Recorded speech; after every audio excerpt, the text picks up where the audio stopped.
Hey everyone! In today's video, I'm going to teach you how to create a slider in WordPress in just 5 minutes. We'll walk through every step so you can get your slider up and running without any hassle.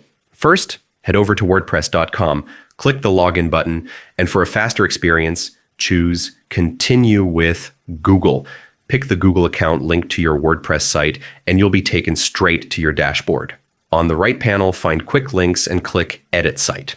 This opens the site editor where all your customization happens. Now click on your website to start editing the page. To add a slider, look for the plus icon and click it to add a new element.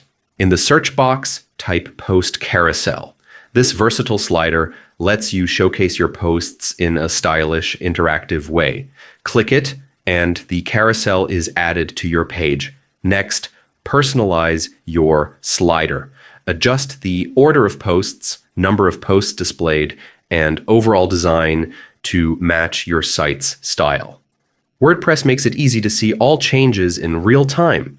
When you're happy with how it looks, hit Save at the top right to lock in your changes.